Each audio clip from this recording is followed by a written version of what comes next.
1947 में आज़ादी के वक्त में सबसे ज़्यादा मुसलमानों ने कुर्बानी दी थी, जिसका सबूत इंडिया गेट के पर लिखा हुआ नाम है, जिसमें 80,000 में लगभग 60-62,000 मुसलमानों का नाम है। लेकिन 1947 के बाद 1965 तक आते आते मुसलमानों को नौकरी में आधा कर दिया गया। साजिश वहीं से शुरू हो गई। दोस्तों आदाब, नमस्कार। मौजूद हैं मैं इस वक्त पूर्वी उत्तर प्रदेश की चिरैया कोट नगर पंचायत में। वही चिरैया कोट जो अल्लामा शिबली के शिक्षा का आंगन हुआ करता था। यहीं से पढ़ लिख करके अल्लामा शिबली का सितारा जो है जगमगाया हिंदुस्तान की बाहरी सीमाओं तक। और आज यहाँ पे हम मौजूद हैं AIMIM के जिला अध्यक्ष आसिफ चंदन साहब के साथ और उनके कार्यकारिणी जिला मऊ की कार्यकारिणी जिला संगठन के जो सदस्यगण हैं और उनके जो पदाधिकारी हैं वो भी यहाँ पे मौजूद हैं। यहाँ पे एक छोटे से मीटिंग का आयोजन किया गया था। साथ में कई लोग आप पीछे चिरैया कोट कस्बे से मौजूद हैं, लोग आप देख सकते हैं। यहाँ पे अपनी पार्टी के एजेंडे को और पार्टी की बातों को जिला अध्यक्ष ने और उनकी पार्टी के जो यहाँ पे सदस्यगण हैं, जिला संगठन मंत्री हैं, उन्होंने रखा। आइए हम उनसे बातचीत करते हैं और ये जानने की कोशिश करते हैं कि उत्तर प्रदेश में, पूर्वी उत्तर प्रदेश में किस तरह से ज़मीन अपनी तैयार करने की कोशिश जो है AIMIM बैरिस्टर असदुद्दीन ओवैसी की अगुवाई में, उनकी रहनुमाई में कर रही है। जिला अध्यक्ष जी बताइए इस पे आप क्या कहना है आपका, अपना परिचय देते हुए बता दीजिए। जी, मैं जिला आसिफ चंदन, जिला अध्यक्ष MIM। हमारी कोशिश है पूर्वांचल के साथ पूरे उत्तर प्रदेश में अपने संगठन को मजबूत करने के लिए। अपने संगठन में हम तमाम लोगों को लेकर चल रहे हैं, मुसलमानों को और पिछड़े वर्गों को, जिन्हें इस समाज के कुछ मजबूत लोगों ने बहुत परेशान किया। हम चाहते हैं कि हम एक ऐसा संगठन बनाएं जहां मजलूमों के लिए हम कुछ कर सकें। यही हमारा मकसद है कि कम से कम जो पिछड़े लोग हैं उनकी आवाज़ को ऊपर तक पहुंचाया जाए, उनके अंदर मजबूती दिलवाया जाए। सामाजिक मुसलमानों के साथ साथ आप पिछड़ों की बात कर रहे हैं। मेरा आपसे ये सवाल है कि आपने इस मीटिंग का इंतखाब यहाँ पे किया है, आयोजन किया है, तो यहाँ पे पिछड़े मतलब मुस्लिम समाज के अलावा और किसी समाज के लोग यहाँ पे मौजूद हैं या नहीं? जी नहीं है, लेकिन सब जब लोगों को मालूम होता है, क्योंकि एक बहुत छोटा सा ये प्रोग्राम था, लोगों से कुछ लोगों की मीटिंग थी, तो बहुत ज़्यादा इसका शोर शराबा नहीं किया गया था कि हर एक आदमी पहुँचे। लेकिन संगठन से सबको जोड़ने की कोशिश किया जा रहा है कि इस संगठन में सब कोई जुड़े, हर एक जात बिरादरी, हर धर्म के लोग। इस संगठन का सिर्फ मकसद है कि भाई मुसलमानों की भी आवाज़ आगे उठाई जाए। सिर्फ इतना लोगों से फ़र्क यही है, बाकी तो सब हम वही कर रहे हैं जो सब कर रहे हैं। ये हिंदुस्तान में जमहूरियत है, सबका हक है। संविधान इजाज़त देता है कि वो अपने तरह से जमहूरी अंदाज में इस देश की पंचायत में आकर के, विधानसभा हो या लोकसभा हो, सबसे बड़ी पंचायत देश की, अपनी क़यादत को मजबूत करे, अपने लोगों को मजबूत करे, अपनी नुमाइंदगी को और अपने रहनुमाई को मजबूत करे, अपनी एक आवाज़ उठावे, अपनी एक आवाज़ बने। लेकिन हमारा ये पूछना है कि जिस अंदाज में बीजेपी के कुछ नेता, शीर्ष नेता बड़ बोलापन करते हैं एक जो है बहुसंख्यक समाज के लिए, हिंदू के लिए, उसी तरह से AIMM के भी कुछ लोग ऐसे हैं जो सिर्फ इस अंदाज में बात करते हैं कि जैसे जस्ट लाइक ये पार्टी सिर्फ मुसलमानों की पार्टी है। तो इस पर आपका क्या कहना है? नहीं, इस देश में लगभग हर एक जात बिरादरी की पार्टी संगठन बन चुका है। और इसी को लेकर के एक आरोप लगता है विपक्षियों के द्वारा कि ये भाजपा की बी टीम है, क्योंकि दोनों का जो गुफ्तगू का अंदाज है वो बराबर ही होता है। नहीं, यहाँ पर इस देश में भी मुसलमानों का संगठन कोई मजबूत नहीं था, तो यहाँ पर हम ये मुसलमानों को एहसास दिलाते हैं कि आपका भी एक संगठन मजबूत बन गया है, जहाँ आप साथ आइए और हम अपनी आवाज़ को बुलंद करें। बाकी तो हर एक जात बिरादरी का, छोटे से छोटी जात बिरादरी का, गैर मुस्लिमों में संगठन बन चुका है, लेकिन किसी का बहुत छोटा संगठन है वो अपनी आवाज़ नहीं उठा पा रहे हैं। हम ये कहते हैं कि आप हमारे साथ आइए, हम आपकी भी आवाज़ उठाएंगे और आपको बराबर की जगह देंगे अपने बगल में, ये नहीं कि आपको पीछे रखेंगे। ये तो जरूरी है, क्योंकि जिस हिसाब से मुसलमानों की बात कोई पार्टी कर रही है, जैसे आपकी पार्टी कर रही है, AIMIM कर रही है, बैरिस्टर असदुद्दीन वैसी कर रहे हैं, उसी हिसाब से जितने भी पिछड़े हैं, मजलूम तबके के लोग हैं, आप अच्छी बात है कि उसकी बात कर रहे हैं। नहीं तो अगर सिर्फ ये हिंदू, ये मुसलमानों की अगर मजबूती से सिर्फ अगर बात हो, अच्छी बात है, मुसलमानों को हक मिलना चाहिए, उनके साथ जो ज्यादतियां हो रही हैं वो गलत हो रही हैं, तो कहीं इसका रीपोलराइजेशन अगर हुआ तो उसका क्या नतीजा होगा? देखिए, अब उसका क्या होता है हम उसको सोचना बंद कर दिए हैं। बर वक्त हम लोगों के साथ नाइंसाफ़ी बहुत ज़्यादा हो चुकी है और हम अपने आप को कहीं ना कहीं सेफ करने की कोशिश कर रहे हैं, और बाकी क्या होगा सब अल्लाह मालिक। और हम मुसलमानों की इस हाल के लिए खुद मुसलमान आपको नहीं लगता कि जिम्मेदार? आपने अभी पढ़ाई की बात की कि मुसलमान पढ़ाई लिखाई में, नौकरी में बहुत पीछे हैं। आप इस कस्बे में हैं, यहाँ पे एक सर्वे करवा सकते हैं या करके देख लिया जाए कि कितने लोग कम से कम ग्रेजुएशन किए हुए हैं। तो अपने इस जैसे जिस कौम की जो धार्मिक किताब है कुरान शरीफ जो है, अल्लाह का पैगाम है, वो इकरा से ही शुरू हुआ और उसी पैगाम को मुसलमानों ने छोड़ दिया, तो क्या खुद ये मुसलमान जिम्मेदार नहीं है? शैक्षिक रूप से पिछड़ापन, जैसे मोहम्मद सल्लल्लाहु अलैहि वसल्लम का ये फरमान है, उनकी हदीस है कि अगर इल्म हासिल करने के लिए चीन तक जाना पड़े तो आप चीन तक जाओ, चीन की दीवार पार करके जाओ, लेकिन मुसलमान उसी से खुद पीछे हो गया है। तो कहीं खुद मुसलमान इसके लिए खुद अपने आप को जिम्मेदार नहीं मानता है? देखिए, हकीकत में जिम्मेदारी तो हमारी ही होगी, हम आगे जाएं या पीछे जाएं। हमारा एक फ़ैसला मेरे अपने हिसाब से आज़ादी के बाद से मुसलमानों ने अपना संगठन नहीं बनाया, जिसके वजह से हम पीछे चले गए। हम दूसरे पर भरोसा किए, खुद पर ना करके। इस देश को आज़ाद कराने में मुसलमानों का सबसे बड़ा योगदान रहा है, और आज़ाद कराने के बाद हम सो गए। हमने दूसरे के ऊपर सब कुछ छोड़ दिया, खुद की ज़िंदगी भी हमने दूसरे के हवाले कर दिया, जो हमें एक सिर्फ शिकार बना के छोड़ दिए। आज की तारीख में जो भी आता है वो पहले मुसलमानों की तरफ ही कूदता है। तो हमें इसके ज़िम्मेदार तो हम खुद ही हैं। अच्छा है तो खुद हम जिम्मेदार, बुरे हैं तो नहीं। मैं पढ़ाई की बात कर रहा था, राजनीति की बात नहीं। एक मिनट, देखिए, आपने कहा कि इसके जिम्मेदार खुद मुसलमान हैं, लेकिन अब मैं कहता हूं कि मुसलमान के साथ साथ इसके जिम्मेदार हमारे पार्टी के जो नेता है, जो मुख्यमंत्री हैं, या जो देश के जो बड़े बड़े लीडर हैं, उसके जिम्मेदार वो भी है। देखिए, मैं आपको बताता हूं, मैंने पोस्ट ग्रेजुएशन किया है, इंग्लिश में किया है। अब तक मुझे नौकरी मिल जानी चाहिए था। अगर मैं हरिजन होता, यादव होता, या और किसी इस जात का होता तो आज मैं नौकरी पे होता। आरक्षण की बात कर रहा हूं।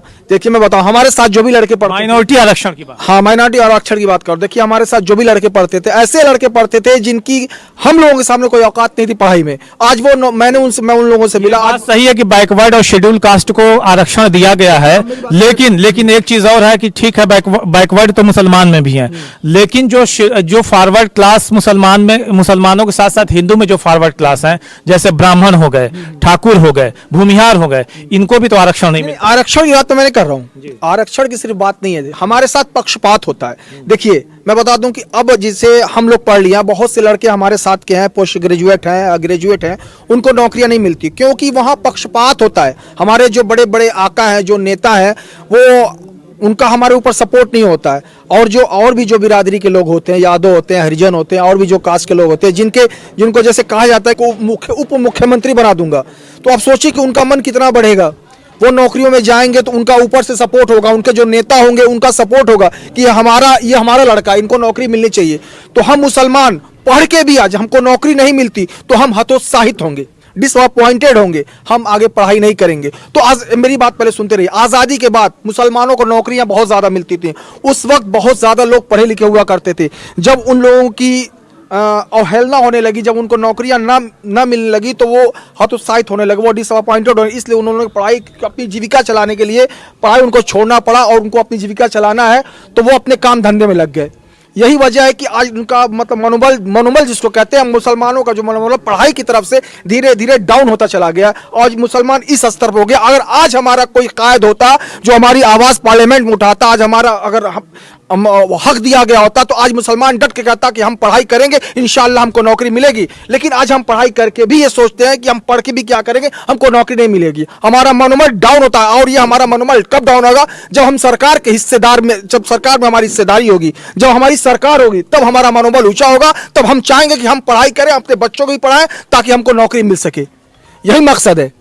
पढ़ाई की बात आपने जैसा कि अभी हम एक जो देश की जो सबसे प्रतिष्ठित लोक सेवा आयोग यूपीएससी की परीक्षा होती है उसमें ये 2020 की मैं बात कर रहा हूँ, इसमें से जितने प्रतिभागियों ने भाग लिया था इसमें 2020 की अगर बात की जाए तो 829 उम्मीदवारों का चयन हुआ था 2019-20 में, जिसमें से 45 मुसलमान थे। पिछले 10 साल की अपेक्षा में 100% ये पैमाना बढ़ा है। ठीक है, पिछले एक चीज हमारा सवाल पूरा हो जाए, सवाल ले लीजिए। पिछले 10 साल यानी 2010 की आप बात करें तो 25 ये जो 800-900 लोगों का चयन हुआ था 2010 में, उसमें से लगभग 20 या 25 लोगों का चयन हुआ था यूपीएससी में, लोक संघ सेवा आयोग में। अब जो है 2019-20 में जो हुआ, जिसमें जामिया मिल्लिया से और तमाम जगहों से कुछ छात्र थे, 45 लोगों का चयन हुआ है। तो अगर इन्होंने मेहनत किया, इन्होंने पढ़ाई किया, तो कहां से पक्षपात हुआ, इन्होंने नौकरी पाई, जबकि सबसे प्रतिष्ठित जो सेवा है भारत में, जो पब्लिक सेक्टर में लोक संघ सेवा आयोग, उसमें ये गए। देखिए ऐसा है कि ये जो सेवा होती है इसमें कोई पक्षपात नहीं होता, इसको मैं मानता हूँ। जो मेहनत करके वहां तक पहुंचेगा, उसके अलावा और सेकंड और थर्ड क्लास की बात कर रहे हैं। हाँ, और भी जो नौकरियां होती है, बहुत सी सेकंड है, थर्ड क्लास है, फोर्थ क्लास की नौकरियां। आपके कहने का मतलब है कि मुसलमानों के साथ पक्षपात किया जाता है, होता है पक्षपात। आपके कहने का ये आधार? देखिए हमने बहुत जगह पे देखा, देखिए कहीं भी होता है कि अभी कहीं भी हम नौकरी करने जाएं तो पहली बात वहाँ डोनेशन लगती है, क्योंकि हमारे ऊपर कोई बड़ी सिफारिश नहीं है, कोई नेता की सिफारिश नहीं है। और भी जो दूसरे कास्ट के लोग होते हैं उनके नेताओं की उनके ऊपर सिफारिश का मतलब यह है कि मुसलमानों की जो पॉलिटिक्स में, राजनीति में कमजोर जमीन है, इसकी वजह से सेकंड क्लास और थर्ड क्लास की नौकरियों में उनके ऊपर पक्षपात किया जाता है और उनको सही जगह पे उनका मकाम नहीं मिलता जिसके वो हकदार हैं। जिसके कहने का मतलब हकदार वही मेरा कहने का मतलब है कि हमारे ऊपर हमारे जो नेता हैं, जैसे अगर हमारे ऊपर भी कोई बड़े नेता का हाथ होता तो हम कहीं सर्विस में जाते तो हमारे ऊपर उनका सपोर्ट होता तो हमको सर्विस मिलती। लेकिन हमारे जैसे केस क्या कहते हैं कि एक यतीम की तरह से हम लोग यूपी में रहते हैं, हिंदुस्तान में रहते हैं। लेकिन एक चीज और हमने ग्राउंड पे देखा है, चूंकि हम पत्रकार हैं, ग्राउंड पे घूमते रहते हैं, देखते रहते हैं, ये हमारा कस्बा भी, हमारे यहाँ पे आबाओ अजदाद का मकान भी रहा है। तो मैं ये देखता हूँ कि मुसलमानों के लड़कों में, मैं अपने खुद रिश्तेदारों की बात कर रहा हूँ, आई एम आल्सो मुस्लिम, ठीक है, तो मैं ये भी बात कर रहा हूँ कि बस ये दिमाग बन गया कम से कम 2-3 दशकों से, पढ़ के क्या होगा, 10 पास किया, इंटर पास किया, चलो सऊदी अरबिया चलो। और ये भी कहीं ना कहीं मुसलमानों के पिछड़ेपन की एक बहुत बड़ी वजह बनी है। देखिए हमारे यहाँ तो सऊदी का रिवाज नहीं है, हमारे मऊ की मैं बात कर रहा हूँ। हमारे यहाँ जो भी पढ़ के लड़के होते हैं, अच्छे घर घराने को लड़के, अपना बिजनेस करते हैं। हम लोग खुद एक बिजनेसमैन है और शुरू से भी हम लोग बिजनेस करते आए हैं। और उसके अलावा जो गरीब तबका है वो सऊदी जाता है या दुकानों पे, हमारे यहाँ मतलब साड़ी के जो भी ताल्लुक से जो भी दुकान उनके यहाँ रहते हैं, लड़के काम करते हैं।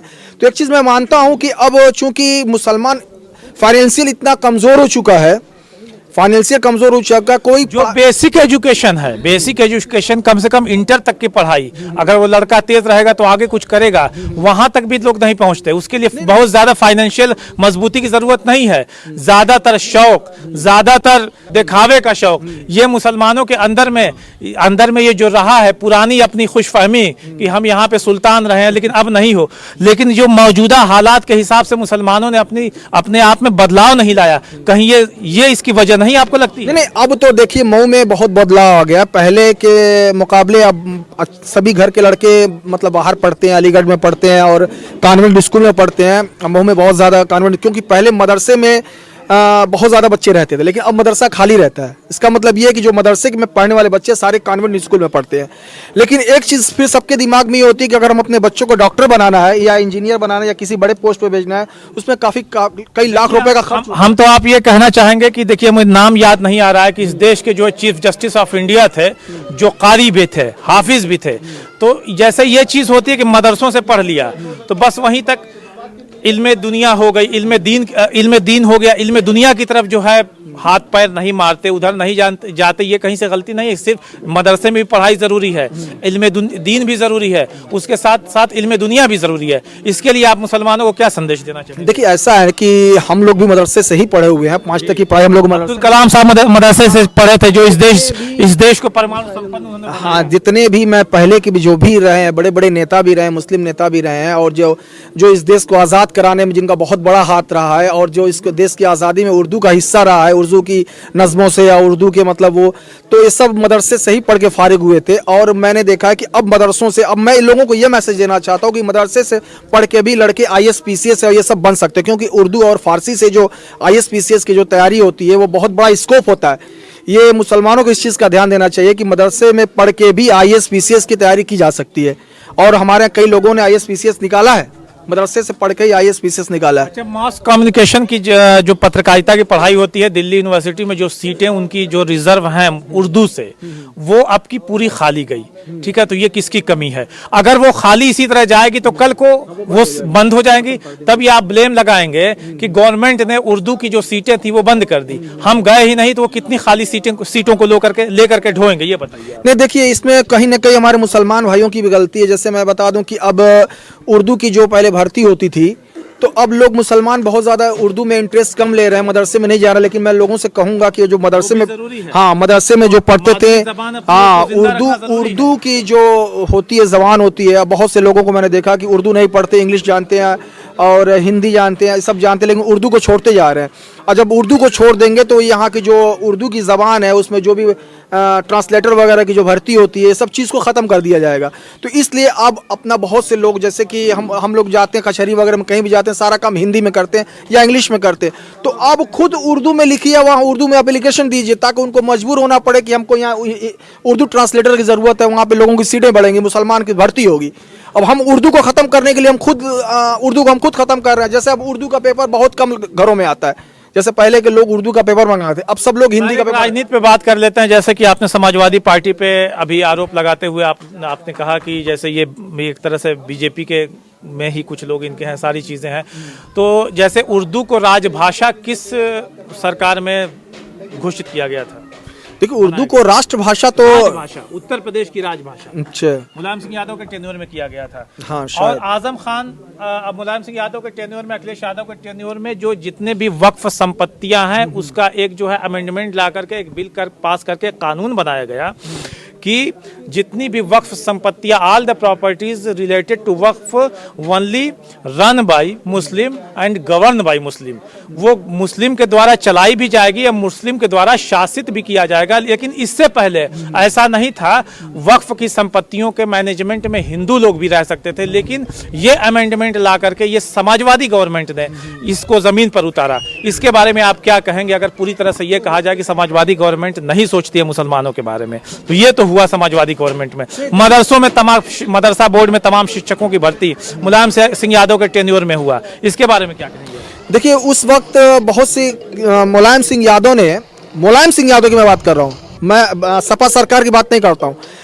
मुलायम सिंह यादव ने मुसलमानों के बारे में सोचा था, मुसलमानों के बारे में उन्होंने बहुत से लोगों को नौकरी की बात की थी। लेकिन ये जो अखिलेश यादव हैं, ये मुसलमान के बहुत सारी जो फैसले होते हैं वो अपने बाप की भी नहीं सुनते हैं, वो अपनी बाप की भी नहीं सुनते हैं। वो अखिलेश ये ठप्पा हटाना चाह रहे हैं कि ये किसी पार्टी या किसी दल या किसी बिरादरी विशेष के नेता है। जैसे मुलायम सिंह यादव के जमाने में एक ठप्पा लग गया था, यादववादी, लेकिन इससे ऊपर निकलने की कोशिश अखिलेश यादव ने किया। जैसे अभी पश्चिमी उत्तर प्रदेश में सीटों का जो बंटवारा किया है, तो उन्होंने यादव को भी दिया और जो अन्य ओबीसी हैं यादव के अलावा उनको भी दिया, फॉरवर्ड क्लास को भी दिया, मुसलमानों को भी दिया। तो अखिलेश यादव कहीं ना कहीं से हमको ऐसा लगता है, कहीं ऐसा नहीं लगता, मेरा आपसे सवाल है कि वो इससे ऊपर उठना चाहते हैं कि जो से यादववादी सरकार है, ये यादव के सपोर्टर हैं, इससे ऊपर उठो, ये मुसलमानों के सपोर्टर हैं, ये उससे ऊपर उठो, समग्र रूप से ये सबको साथ में लेकर के राजनीति करने की कहीं ये कोशिश है क्या? ये सवाल है मेरा। मान लीजिए कि अगर वो चाहते मुसलमानों के हितैषी होते, मुसलमानों को साथ लेके चलना चाहते,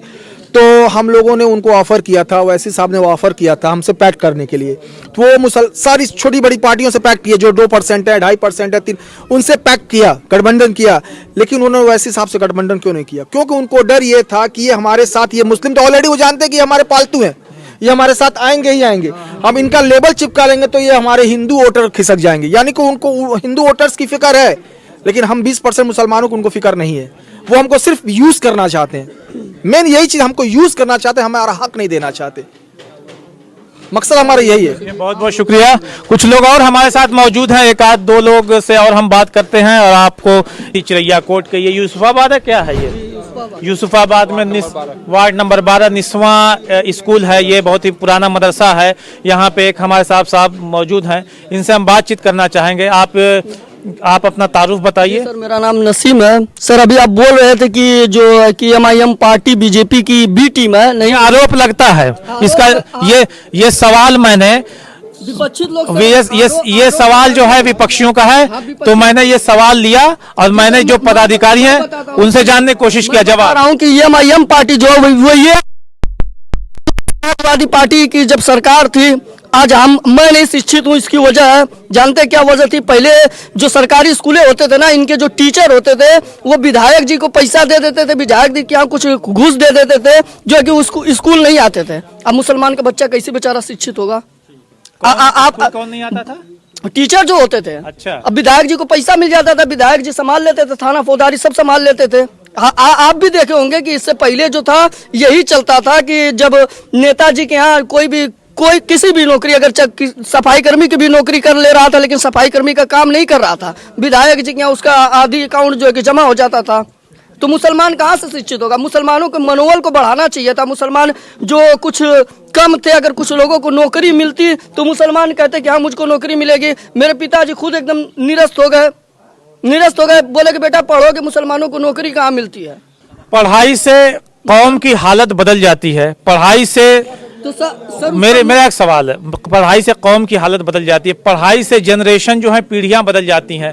ये जरूरी नहीं कि मैं अगर नौकरी नहीं पाया, लेकिन मैं अगर पढ़ा लिखा तो उससे हालात तो बदलेगी, आगे कुछ होगा। तो क्या अगर ये सोच लिया जाए, पूरी तरह से दिमाग सिर्फ बना लिया जाए कि मुझे नौकरी नहीं मिलेगी, और अभी 45 लोग जो चयन हुए भारतीय लोक संघ सेवा आयोग में और सारी चीजें हैं, तो पढ़ना तो कम से कम चाहिए। सीधे ये सोच लो कि हमें नौकरी नहीं मिलेगी। सर आप सुनिए, तो पहले क्या है कि मुसलमान कौम जो है बहुत से गरीब हैं, कुचले हैं, जो बड़े बड़े कन्वेंट स्कूलों में नहीं पढ़ा पाएंगे अपने बच्चों को, वो भेजते थे सरकारी स्कूलों में। जब सरकारी स्कूलों की दशा खराब रहेगी तो बेचारे पढ़ेंगे क्या? उम्र हो गई, 10-10 साल हो गए बेचारे। ये सरकारी स्कूलों की दशा ठीक नहीं है। दशा ठीक नहीं, शुरू से नहीं ठीक है। ये जो पिछली सरकारें थी, अब हम लोग चाहते हैं कि एमआईएम पार्टी की सरकार बनाए। जब हमारा कोई विधायक होगा ना, तो उसके पास हम जाएंगे। अगर किसी भी स्कूल में बहुत सारे उदाहरण ऐसे हैं कि जो सरकारी स्कूल से पढ़ के उत्तर प्रदेश के डीजीपी बने, रिजवान साहब जो रहने वाले हैं यहाँ के अवाए के, उन्होंने प्राथमिक विद्यालय से पढ़ाई किया था और उत्तर प्रदेश के डीजीपी। मैं सर आपको क्या बता चुका हूँ कि जहाँ के विधायक जो मजबूत थे, जो अच्छे थे, वो घूसखोरी नहीं लेते थे टीचरों से। चलिए ठीक है, एक आखिरी सवाल करके मैं ये खत्म करूंगा, ये वीडियो बहुत लंबा हो गया। आखिरी सवाल ये है, मैं ये कहना चाहूंगा कि इसी चिरैया कोट की सरजमी में आपने नाम सुना होगा, जानते होंगे मौलाना फारूक चिरैया कोटी साहब, अल्लामा शिबली के उस्ताद। उनके भाई थे मौलाना इनायत रसूल साहब, शायद थोड़ा सा नाम हो सकता है मिस कर दो। उन्होंने अंग्रेजी सीखने के लिए कलकत्ता जाकर के एक अंग्रेज की नौकरी करके उनके घोड़े के अस्तबल में 2 साल तक घोड़ों की मालिश किया, जबकि वो एक बड़े जमींदार के लड़के थे। ठीक, तो ये माइंड में कभी मुसलमानों को करना चाहिए कि हमें कुछ सीखना है तो सीखना है, कुछ करना है। सीधे तौर पे सिर्फ सरकार पे आरोप लगा देना और सारा अपना पल्ला झाड़ लेना, ये मुसलमान खुद अपना नुकसान कर रहे हैं। मुसलमान खुद अपना नुकसान किया, मगर क्या है ना कि मुसलमानों के सामने कोई पटरी नहीं थी, बेचारे अपनी ट्रेन चलाएंगे कहाँ? मुसलमानों का कोई उस तरीके के नेता हो, विधायक को कोई नहीं चाहता था कि मुसलमान जो कि आगे बढ़े। कभी मुसलमानों के हर कोई अपने कास्ट को, अपनी जाति के लोगों को बढ़ाना चाहता था। वो चाहता था कि मेरे लोग शिक्षित हों, मगर मुसलमानों के बारे में नहीं सोचा जाता था। खैर, यहाँ पे कुछ एक हमारे साथी जुड़े हुए थे जो पूरी तरह से सत्ता से और भारत में इस वक्त जो नेता, ये जो राज व्यवस्था है उससे पूरी तरह से नाराज हैं। इनकी अपनी सोच है कि मुसलमानों को पूरी तरह से पीछे किया जा रहा है और उनको मतलब पढ़ाई लिखाई में भी उनको कहीं जगह नहीं दी जाती है, मतलब नौकरी में कहीं जगह नहीं दी जाती है। लेकिन ये आगे इसमें हकीकत क्या है, इसका फैसला आप लोग कीजिए इस वीडियो के माध्यम से। मैं कैमरा पर्सन हमजा के साथ, नेशनल कवरेज के लिए मोहम्मद अख्तर। मजबूत करना है, तभी जाके हम यहाँ पर सुकून से रह पाएंगे। जैसा अनिस भाई ने बताया कि 1947 में आज़ादी के वक्त में सबसे ज़्यादा मुसलमानों ने कुर्बानी दी थी, जिसका सबूत इंडिया गेट के पर लिखा हुआ नाम है, जिसमें 80,000 में लगभग 60-62 हज़ार मुसलमानों का नाम है। लेकिन 1947 के बाद 1965 तक आते आते मुसलमानों को नौकरी में आधा कर दिया गया। साजिश वहीं से शुरू हो गई। 1985 से तक आते आते वो 5% और 4% पर आ गई। आज 1% से नीचे पर मुसलमान आ गए सरकारी नौकरी में। उसकी वजह कि हमने राजनीति छोड़ दी, हमने दूसरों को सपोर्ट करना शुरू कर दिया। 1947 से ही हम लोगों ने ये कह दिया कि हम अपनी पार्टी नहीं बनाएंगे मुसलमानों की, हम कांग्रेस को सपोर्ट करेंगे, फलां को सपोर्ट करेंगे। नतीजा ये हुआ कि आज हम जब आजादी के वक्त में सबसे मजबूत मुसलमान थे इस देश में, और आज की तारीख में सबसे बुरी हाल मुसलमानों की है। उसकी सिर्फ एक वजह है, मुसलमान राजनीति छोड़ दी। बगैर राजनीति की ये दुनिया न चली है न कभी चलेगी। दूसरे के सहारे आप कब तक चलेंगे? 2 कदम 4 कदम, पूरी जिंदगी नहीं। ढंग से जिंदगी जीनी है तो अपने पैर पे खड़ा होना होगा। हमारा संगठन बनाने का कतई ये मकसद नहीं है कि हम दूसरे का विरोध करें। हमारा मकसद सिर्फ ये है कि हम जो बहुत ज्यादा पिछड़ चुके हैं, बहुत ज्यादा आज जिनका शिकार किया जा रहा है, नाम लेके शिकार किया जाता है मुसलमानों का, कम से कम इनका शिकार करना बंद हो। अपने अपने पैर पर आए और इंशाअल्लाह कल की तारीख में फिर हम इतने मजबूत होंगे कि इस देश में हमारी अगुवाई होगी। हमारा कतई ये मकसद नहीं है कि हम किसी का विरोध करें। मुसलमानों को इकट्ठा करने का कतई ये मतलब नहीं है कि हम गैर मुस्लिमों का विरोध करेंगे। हम सबको साथ लेकर चलेंगे। यही हमारी पार्टी है। हम घोसी से लड़ाने जा रहे हैं। राजेश चौहान जी हमारे हैं, इंशाल्लाह उनका टिकट कंफर्म हो जाएगा। इंसाफ के साथ चलाएं, तभी जाके हम टिक पाएंगे और रह पाएंगे। 70 साल में हमें एकदम आसमान से उठा के जमीन के नीचे तक धंसा दिया गया है, तो हम इधर उधर न देखें। कोई पार्टी कुछ करने वाली नहीं है। आज की तारीख में समाजवादी को सपोर्ट करने के लिए मुसलमान टूट एकदम लगता है कि बस वही एक है जो हमें बचा सकता है। बचाने वाले खुद को आप है, अल्लाह है। कोई आपको बचाने नहीं आएगा। जिसके घर के खुद आधे लोग बीजेपी में पड़े हुए हैं, वो मुसलमानों को सेफ्टी देगा? वो खुद बिका हुआ है, इसका पूरा घराना बिका हुआ, वो मुसलमानों के बारे में क्या सोचेगा? तो हमको अपना संगठन बनाना है, मजबूत होना है। हमारे बगैर कोई सरकार न बने। हमें किसी भी कीमत पर अपना संगठन बना के किसी सरकार में शामिल होना है। हम मुख्यमंत्री बनने की बात नहीं करते। हम ये कहते हैं कि मुसलमानों की आबादी जितनी है उस हिसाब से हमें उतनी हैसियत मिले, उस हैसियत से हमें जगह मिले राजनीति में। लेकिन अभी नहीं मिल रही है, बहुत ज्यादा हाथ पैर मारने के बावजूद। क्यों? क्योंकि हमारे पास संगठन नहीं है। 2% जिसके पास वोट है उसको उप मुख्यमंत्री की दावत दी जाती है कि आपको उप मुख्यमंत्री बनाएंगे, आप हमारे साथ आइए। लेकिन जो 18% है उनको कोई ओहदा नहीं, कोई जगह नहीं, कोई मंत्रालय नहीं। भाई मैं कहता हूं यही खुल के कह दे कि आजम खान उनकी पार्टी को वो पैदा करने वालों में से है, उन्हीं को वो बना देते उप मुख्यमंत्री। हम बाहर से नहीं कहते, लेकिन उनको भी नहीं बनाएंगे वो, क्योंकि मुसलमानों की क़यादत खड़ी हो जाएगी तो फिर मुश्किल हो जाएगी। आज एकदम अंधे बन के उनके पीछे, अच्छा अंधे बन के नहीं जा रहे, डर के वजह से जा रहे हैं कि अगर हम समाजवादी को वोट नहीं देंगे तो बीजेपी जीत जाएगी। भाई बीजेपी को आपने वोट दिया ही नहीं कि बीजेपी आपके वोट से जीती है। पहले भी इकट्ठा आपका वोट था, आज भी है, तो बीजेपी हारेगी कहां से? जो दूसरे बीजेपी में गए वो बीजेपी में आज भी है। तो आप पहले अपना संगठन बना लीजिए। सरकार कोई बनी, मैं कहता हूं कि हमारा संगठन हो, हम बीजेपी के साथ भी सरकार बना लेंगे तो बीजेपी हमारे खिलाफ कुछ नहीं कर सकती है, क्योंकि जिस दिन मुसलमानों के खिलाफ जाएगी हम तुरंत पैर खींचे पीछे खींच लेंगे। तो अपना संगठन बनाएंगे तभी मजबूती आनी है, नहीं तो रोज दुआ करते रहिए और कुछ करते रहिए, कुछ नहीं होने वाला। कुछ करना पड़ेगा। जब तक आप राजनीतिक सक्रियता नहीं बढ़ाएंगे तब तक आप कहीं सुकून से नहीं रह सकते हैं। जो एक झुंड में रहते हैं, एक गिरोह में रहते हैं, उनके ऊपर कोई शिकार नहीं करता। शिकार आमतौर पर नहीं का होता है जो अकेले घूमते हैं। तो हम लोग एकदम तने तना भी अकेले घूम रहे हैं, खूब शिकार होता है हमारा। हर रोज एक नई खबर, यहाँ मुसलमानों को वहां मुसलमानों को मार दिया गया, सिर्फ इसलिए कि हमारे पास कोई ताकत नहीं है। हम वोट दे दिए, क्या हम जिंदगी कभी सवाल कर सकते हैं 5 साल में उनसे? हमारी सुनवाई होगी, ये उनकी मर्जी है कि हमारी बात सुनेंगे कि नहीं सुनेंगे। लेकिन जब हम अपना संगठन बना के और उन्हें सीट के देकर सपोर्ट करेंगे तो उन्हें हमारी बात सुननी होगी, किसी कीमत पर सुननी होगी। तो हम कहाँ जीत रहे हैं, कहाँ हार रहे हैं, ये सब छोड़िए। बसपा में आप देखिए कौन उम्मीदवार है, वो ये भी नहीं देखते हैं। उनके पास इतनी अक्ल आ गई है कि हमें संगठन मजबूत बनाना है। जो बहुत पिछड़ी बिरादरियां थी, उनके पास इतनी अक्ल आ गई है कि हमें एक संगठन बनाना चाहिए। वो बना के अपनी जगह बना लिए। लेकिन हम तब इतनी बड़ी तादाद होके हमारे पास संगठन नहीं था। आज भी जिस तेजी से बढ़ना चाहिए हमारा संगठन, तो 2 महीने में बनकर तैयार हो जाना चाहिए था।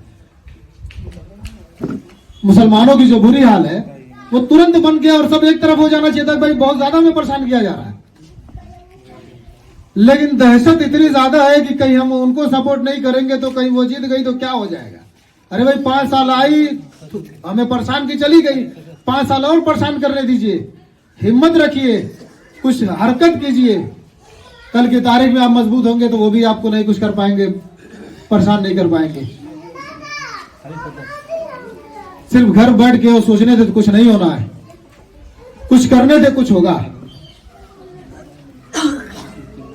तो इसलिए आगे आप लोगों से मैं चाहूंगा कि यहाँ के संगठन को, चिरैया कोट के संगठन को मजबूत करिए, जुड़िए, लोगों को जोड़िए।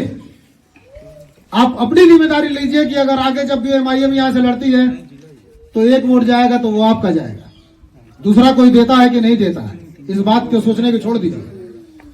आप खुद अपने प्रति ईमानदार बनिए। आप क्या चाहते हैं, आप जिसको वोट देते हैं यानी आप बताते हैं कि आप क्या चाहते हैं। मैं 20 साल से सुनता आ रहा हूं कि हमारी पार्टी होनी चाहिए, हमारा संगठन होना चाहिए।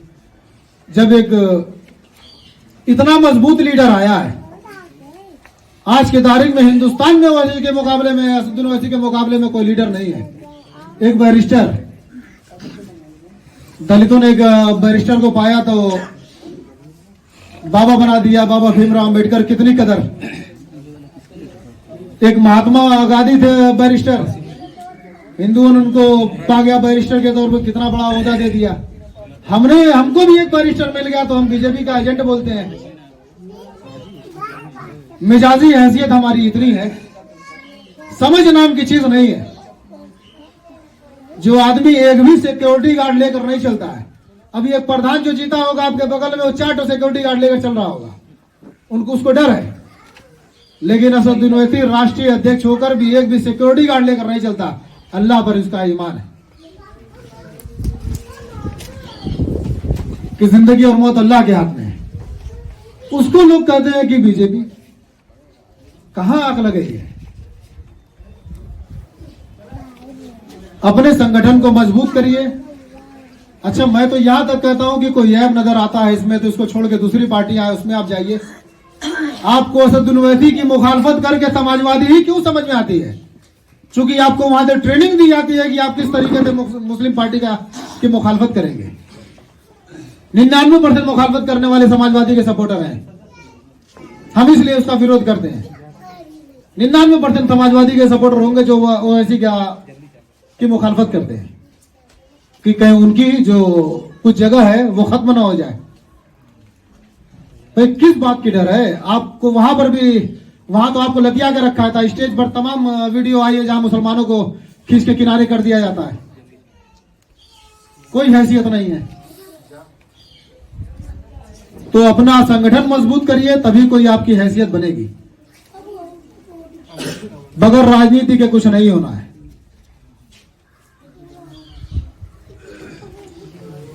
मैं इन्हीं बातों से अपनी बात खत्म करूंगा और मैं चाहूंगा कि आप लोग जो पार्टी के सदस्य नहीं है वो सदस्यता लें।